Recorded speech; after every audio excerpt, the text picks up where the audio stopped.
We have some sort of a limited global presence. We require more embassies, we require more consulate generals in countries. China will continue to remain a major challenge for us because China is continuously acting aggressively and assertively. Because of a resource crunch, our foreign policy is affected. We again need to reconsider how do we approach now combating terrorism? How do we navigate this? I think that will be one challenge.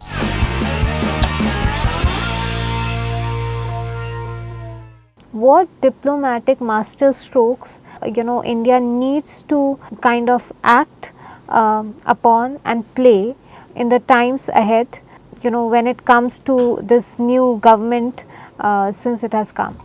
Just a trivia, if we go through manifesto of BJP, there are two important things that were visible with regard to foreign policy. One was UNSC reforms, and second one was to be an advocate of rights of Global South, or to be an important player, or to be the leader of Global South.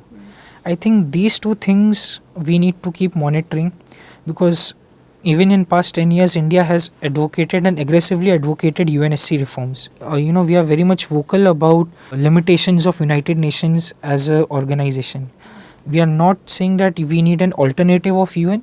We are just advocating that there needs to be some reforms in UNSC. So I think that is when UNSC reforms will be an important avenue that we need to monitor in Modi 3.0. Second thing will obviously be to be the leader of Global South. Even through G20, we have seen that India wants to become the voice of Global South, and we are projecting ourselves as a country which can help these countries to attain sustainable development goals, which can advocate more South-South cooperation, because the whole phenomenon of South-South cooperation is very much important for all the Asian, African and Latin American countries. Now G7 countries, who are traditionally considered as Global North, they see India as a bridge between Global South and Global North. And because of this particular perception, as a bridge between Global South and Global North, how we navigate through these differences, how do we navigate our engagement with G7 as well as our engagement with Global South, that will be an important avenue of diplomacy that we should monitor. Third, how we are engaging at different regions like Indo-Pacific, South Asia, Indian Ocean region. When these regions will be very much important.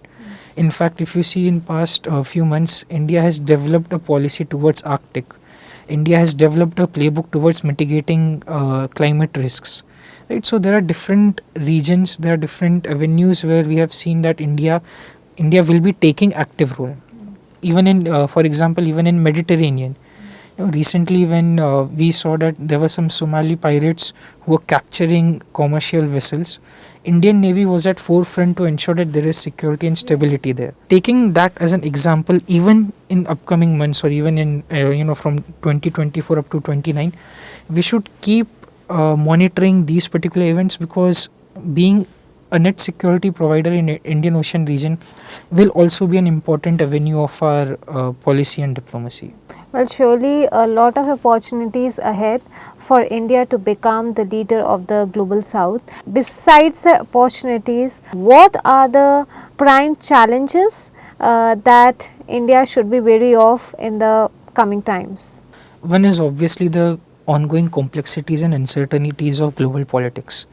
You have a war in Ukraine, you have humanitarian issue in West Asia, and we also have tensions across Taiwan Strait. As a rising power, as an aspiring power, how do we navigate through these complexities? Because when we don't want to interfere in internal issues, second, we don't want to take any sides. Right? So navigating through these will be a bit difficult. Second thing, obviously, as I've mentioned earlier, China will continue to remain a major challenge for us, because China is continuously acting aggressively and assertively.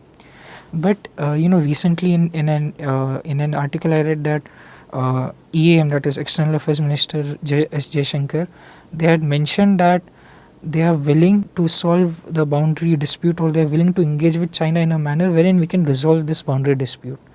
Now, this let's see how this particular thing unfolds, but China will remain a significant But challenge. recently, what happened was when China renamed places of Arunachal Pradesh, India, gave an eye to eye and renamed places of Tibet. Correct. So, is it going to be an eye for an eye when it comes to India and China, or do you see actually peaceful proceedings ahead? I'm not sure if there is a yes or no answer to it. Although at a surface level, we might see some sort of initiatives or some things, because from 2014 to 24, Modi had met Xi Jinping at least 18 times, right?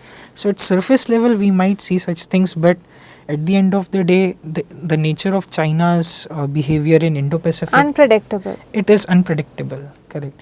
And we need to keep our policy responses open. We need to identify alternate policy responses, and we need to have alternate options also. And third challenge, I think, obviously it will be regarding our resource scarcity and global presence of India, because at times we have seen that because of a resource crunch, our foreign policy is affected. Even if, let's take example of China itself.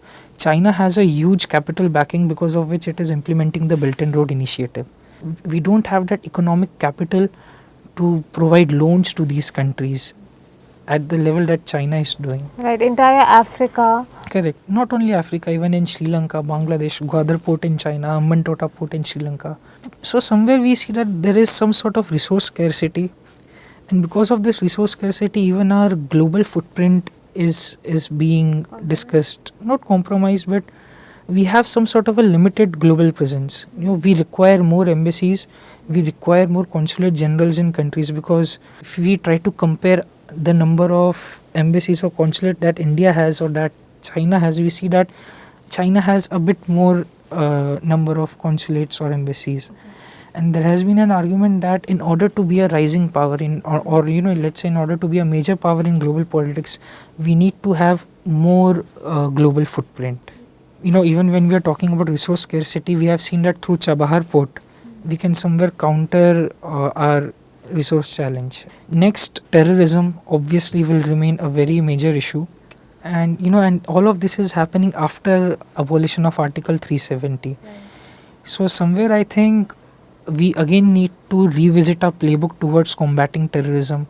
We again need to reconsider our policy options, or we again need to reconsider how do we approach now combating terrorism. How do we navigate this? I think that will be one challenge. And lastly, I guess there are some sort of dilemmas that India has faced because of, maybe because of resource scarcity, or maybe because of some traditional perception of India in global politics.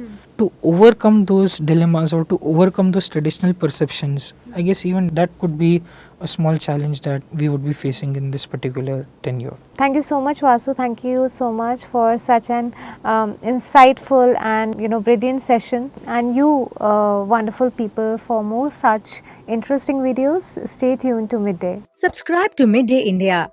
Get direct notifications on all our videos by clicking on the bell icon.